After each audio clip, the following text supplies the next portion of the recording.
My name is Art and I work at the Brass and Woodwind Shop in Burnt Hills, New York. Today I'm going to recork the neck on a saxophone. Saxophone neck corks usually last around 10 years or so, maybe a little more. This cork is from a very old saxophone. I'm going to say that cork's probably been around for probably 50 years or maybe more. Pretty much all saxophones are going to be similar in replacing the neck cork, so it really doesn't matter what brand of saxophone you have. There's really only one small difference. Some saxophones have a little ring at the end of the neck, and that really doesn't add much more work. It's just one more extra cut. This is about all you need to do the job. It doesn't really take that many tools to do it. I'll put a list of the supplies you'll need in the description below. I'll let you look over my shoulder while I do the job. First thing is to take off the old cork. You just heat it up by shooting a flame into the saxophone. There, blow out the fire, of course, and it comes right off. Sometimes it comes off a little harder than that, but usually it's not too difficult. If you don't have a torch like this, there are other ways of getting the neck cork off, but this is the easiest way. The next thing to do is take some masking tape and put it on the neck, usually about 1.5 inches up from the tip. Sometimes you need to do it a little more, sometimes a little less if you need to cover something up. Actually, I'm going to do it a little more on this one because I need to cover up some old mess that they have there. So I'm going to just wrap that right around there, and why that is there will become apparent later.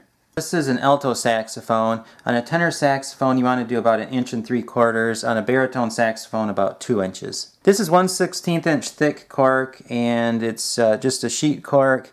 You don't need this much. I use this much obviously because I do a lot of saxophone necks and other things with it. This sheet of cork, about 12 by 4 inches, cost me about $20, so it's very expensive. So conserve as much as you can. You're going to need about the distance to the masking tape plus another 1/4 inch or so. 1 3/4, I'm just going to make a little cut to mark it.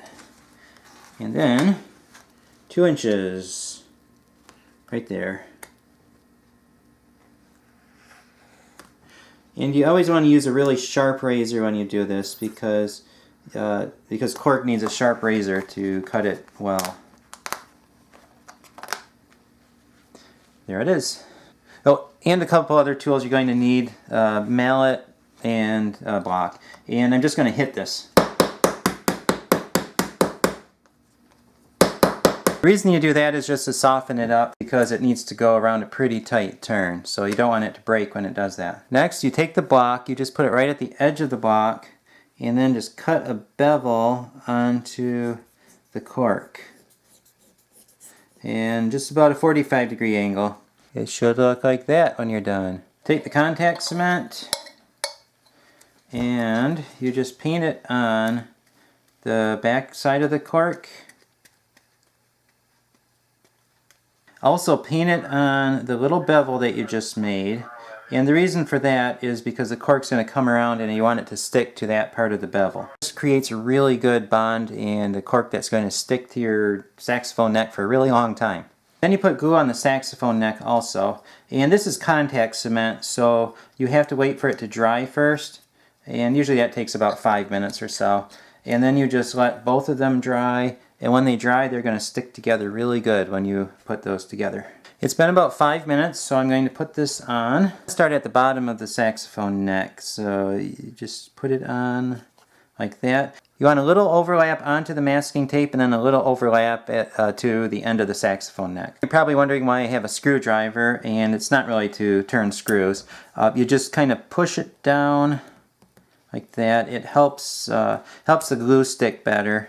And then you just get it started. You push. See how I'm doing that? I'm just pushing as I go. You kind of guide it. The neck is tapered, so as you roll it, it's going to the cork is going to kind of try to turn off to one side.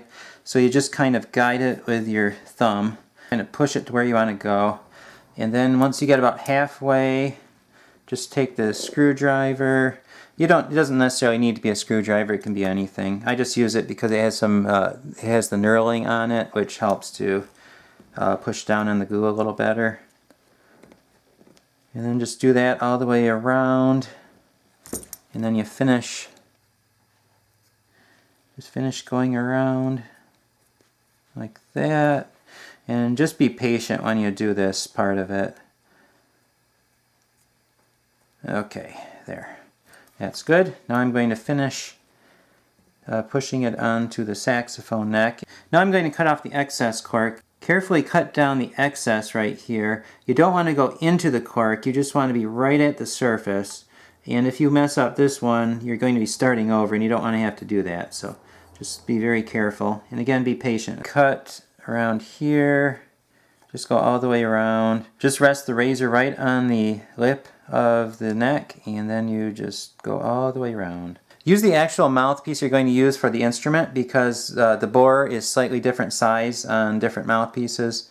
So just use that one. And obviously it's going to be too big, so we need to sand this down.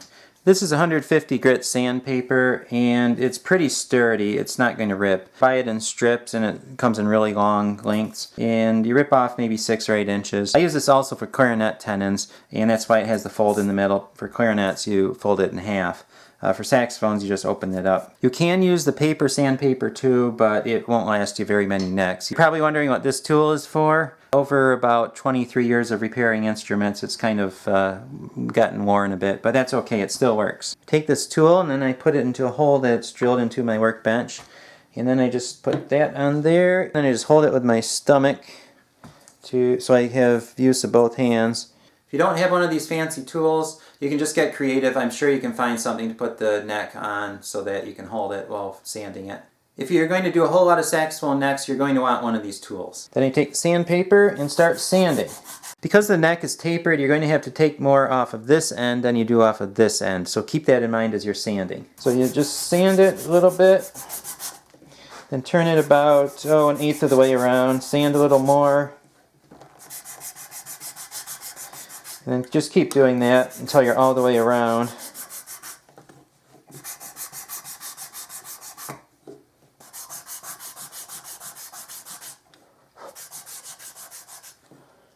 Let's try the mouthpiece. Okay, that actually is pretty good. Usually you need to sand it more than that, but this one didn't require a whole lot of sanding. I really don't want to sand it any farther or else I'm going to be pulling the cork off and doing the job again. I don't want to do that.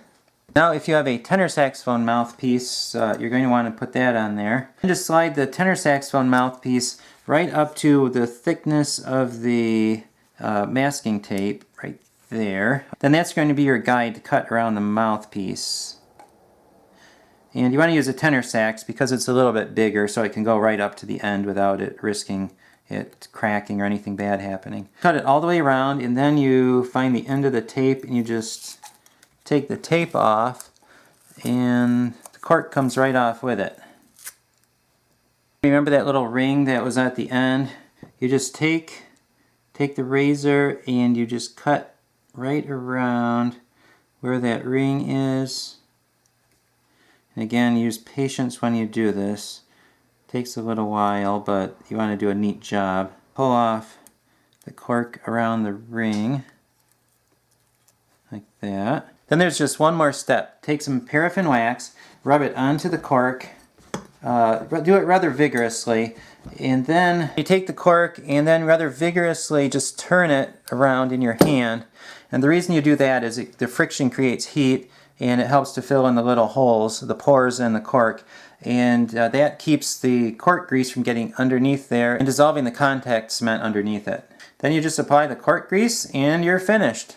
If you've done the job correctly, the mouthpiece should just slide on there without too much effort. You want it to be a little tight because the cork will compress a little bit, but you don't want it to be too tight. I hope this video is helpful and please subscribe and feel free to tell your musical friends about me.